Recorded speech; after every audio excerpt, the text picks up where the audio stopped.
Voilà.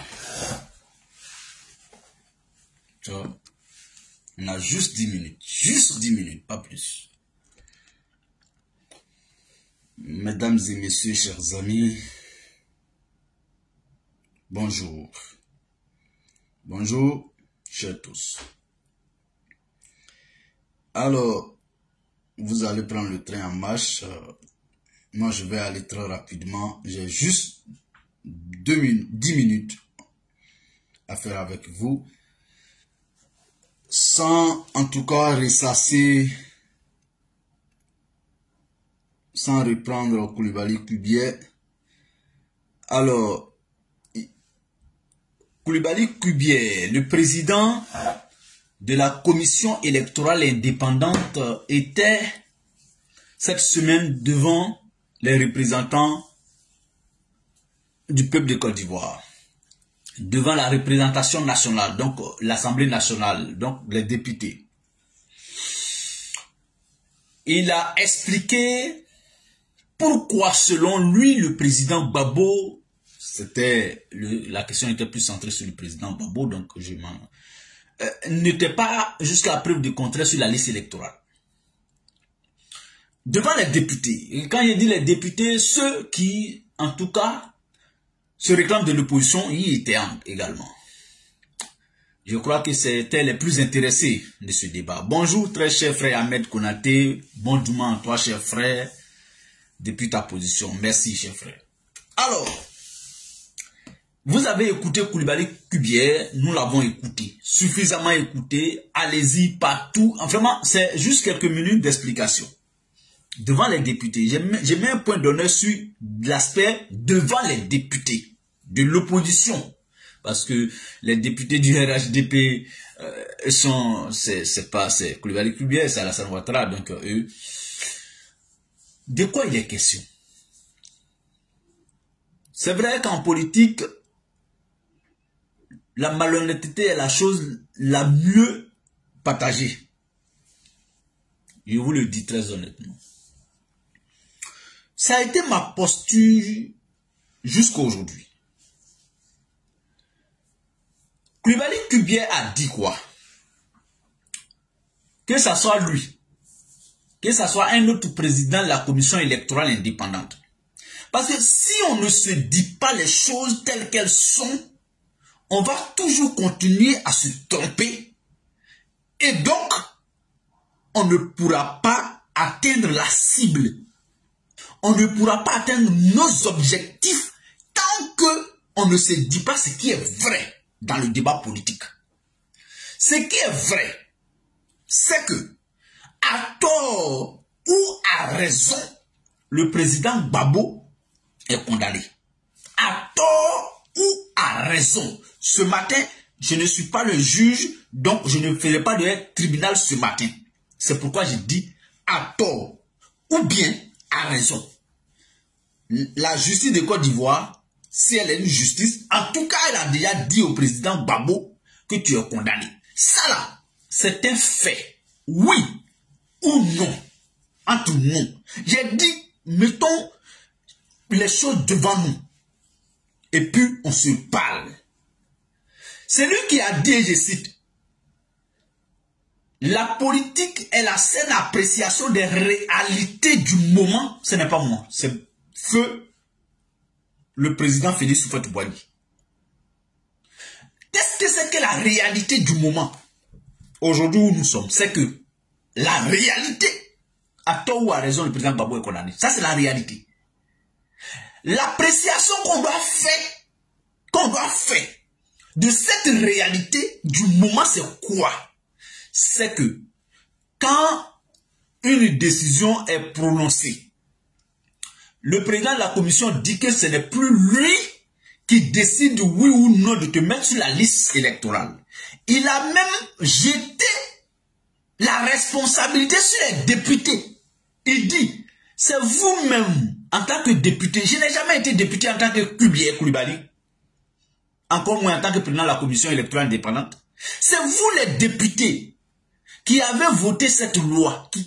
C'est vous à l'initiative des lois, c'est vous qui dites. Donc le code électoral dit ça, dit ça, dit ça. Qu'est-ce que vous dites? Donc, est-ce que vous pouvez toujours jeter le discrédit sur Coulibaly Kubia? Pourquoi Gbagbo n'est pas sur la liste? Pourquoi Gbagbo n'est pas sur la liste? Il dit, même si demain matin, on lève le verrou pour dire, bon, pour être éligible, pour être sur la liste électorale, même si tu ne jouis plus de tes droits politiques et civils, tu seras sur la liste électorale. Il dit, je vais introduire le président Gbagbo Dora. Ou bien, si des institutions habilitées à m'envoyer une note pour dire ceci, cela, je vais le faire. Alors, moi je veux dire quoi par là? Où je vais en venir? Soit saluer Lassine et Savané. Ah, décidément les Savanais aujourd'hui, ils sont très très amoureux de ce live là. J'ai vu mon petit frère tout à l'heure demander, Ibrahim, comment tu vas, cher frère? Alors, je vais être très simple. Je ne veux pas tergiverser. C'est en 2021, plus précisément mars-avril 2021, que le PPAC de M. Gbagbo a eu des députés à l'Assemblée nationale. Depuis 2021. Nous sommes en 2024, à un an des élections présidentielles. Je peux me tromper. Je n'ai pas la science infuse. Mais la question que je pose, est-ce que vous savez que les députés ont le pouvoir de déposer une loi d'amnistie pour que ceux qui ne sont pas éligibles le soient? Est-ce que vous savez ça? Même un seul député peut aller à l'Assemblée nationale pour porter cette loi, pour qu'elle soit débattue et votée ou non. Mais le PPAC a un groupe parlementaire, je crois, bien à l'Assemblée nationale. Donc, plus de 6, 7 ou 8 députés. Mais pourquoi le PPAC, jusqu'à aujourd'hui, mais ils nous disent, nous, peuple de Côte d'Ivoire, les députés ont ces prérogatives-là, que le PPAC nous dit, à travers ces députés, pourquoi ils ne le font pas. Parce qu'il y a une raison. En fait, nous qui parlons, nous ne sommes pas dans le secret. Mais, si, parce que le PPAC, c'est plus que nous tous, parce qu'ils ont gouverné la Côte d'Ivoire, ils savent que les députés peuvent proposer une loi d'amnistie, qu'elle soit votée ou non. Parce qu'aujourd'hui, on a le sentiment que, proposons d'abord, allons-y avec une loi à l'Assemblée nationale en tant que député de l'opposition pour dire, bon, tel acteur politique, ou bien pour tel fait, nous demandons une loi d'amnistie. Et puis à l'Assemblée nationale, là, on va voir qui des Ivoiriens, élus députés de sa circonscription, devenus député national, va voter contre cette loi d'amnistie. Parce que la loi d'amnistie, dans ses conditions, contribue à l'apaisement. On va voir maintenant quel député va voter contre ça. Parce que ça sera public. Les Ivoiriens vont assister à ça. Mais si vous ne faites pas ça, et pourtant tout ça fait partie des dialogues politiques, moi je me pose toujours la question de savoir, mais pourquoi les députés de l'opposition ne font pas ça? Je dis, je les accuse pas d'abord, hein, parce qu'il y a une raison. Ça peut être pour des stratégies, je ne sais pas, mais pour quelle stratégie même on refuserait d'aller déposer une loi en tant que député pour que mon maton qui est inéligible soit éligible. Pour que mon maton qui est sanctionné bénéficie d'une loi d'amnistie. Il y a une raison. Que les députés PPAC, parce que nous aussi on est concernés par la condamnation en tant que GPS, parce que notre leader est jusqu'à preuve du contraire est inéligible. Nous on est concernés, mais on n'a pas de députés à l'Assemblée nationale. Donc on ne fait que PPAC dit bon, comme ceux-là n'ont pas de députés, nous on ne fait pas pour eux. Mais faites d'abord pour vous, on verra. Déposer, revendiquer cette chose-là à l'Assemblée nationale. Parce qu'ils sont devenus députés, alors pourquoi? Ils sont devenus députés pourquoi? Quand on parle de ça, les gens pensent que non, tu fais la guerre à l'opposition. Non, il faut qu'on se dise les choses telles qu'elles sont. Si on veut avancer, il faut qu'on se parle, il faut qu'on se dise les vérités. Arrêtez d'accuser, de jeter tel ou tel, oui, celui-là. Arrêtez d'accuser. Faites d'abord ce que vous pouvez d'abord faire. Maintenant, si votre pouvoir est limité, si vous avez déjà fait tout ce qui est à votre pouvoir, le peuple saura. Le peuple verra. Et le peuple actera. Mais vous ne faites pas ça. En réalité, il y a quelque chose qui ne va pas.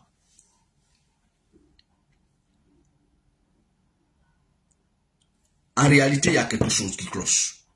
Moi, je souhaite, pour cette affaire de Gbagbo n'est pas inscrit, Gbagbo est inscrit, moi je souhaite que le PPAC, à travers ses députés, épuise leur carte.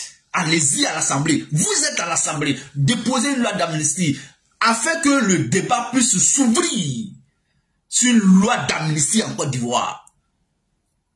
Si Ouattara ne le fera pas. Attends, vraiment, j'ai dit que si on se dit pas les vérités là, on va se mater. Il y a deux choses.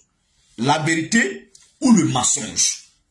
Si on a décidé d'être ensemble, de combattre, il faut qu'on se dise les vérités. Ouattara n'amnistiera jamais Gbagbo, hein? De son propre chef, hein? Il ne le fera pas.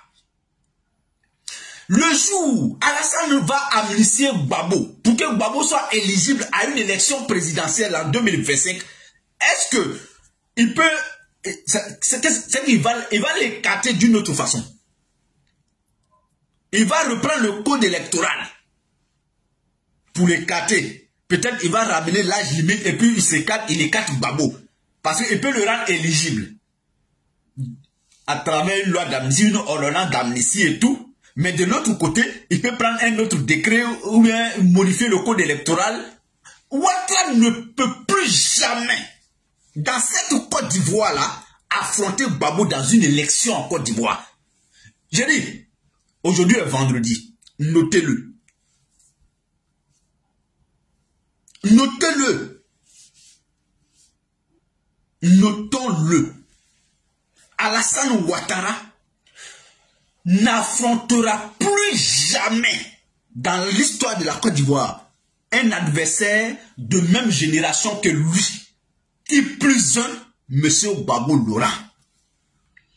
Maintenant, si on n'a pas encore intégré ça, on peut toujours croire que Gbagbo et Ouattara vont s'affronter à une élection en Côte d'Ivoire.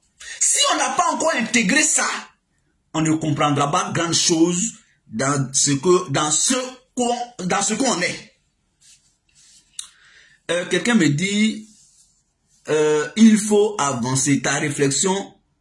Ce que tu dis est vrai et faisable. Si Gbagbo avait vraiment braqué. Bon, d'abord, j'ai dit tout à l'heure d'entrée de jeu, chers frères, qu'à tort ou à raison, Gbagbo est condamné. À tort ou à raison, Gbagbo est condamné. Maintenant, si on estime que ce pourquoi il est condamné n'est pas fondé, que c'est pour cette raison, on ne demande pas une loi d'amnistie, que parce qu'en demandant une loi d'amnistie, on accepte alors qu'il est condamné et qu'il a braqué. D'accord? C'est pas grave. Donc, maintenons ça. Donc, réfléchissons ainsi. C'est-à-dire, on dit tu es condamné.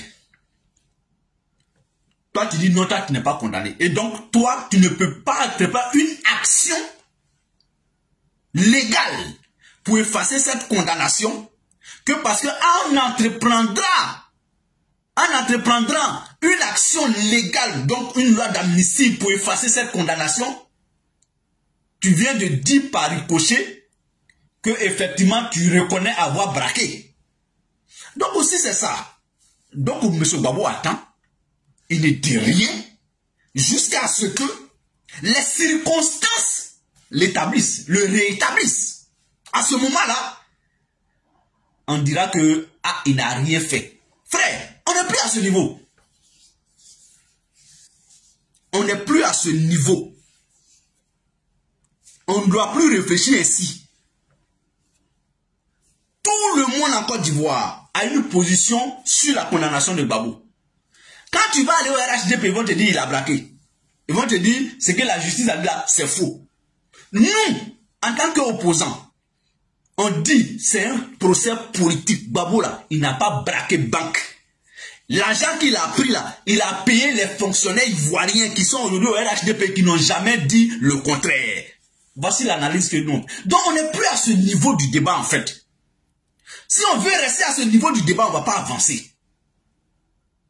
Mesdames et messieurs, chers amis, comme je vous ai promis que nous n'avons que 10 minutes, il est exactement le temps qui nous avait été imparti à sa fin et à sa fin, bien entendu.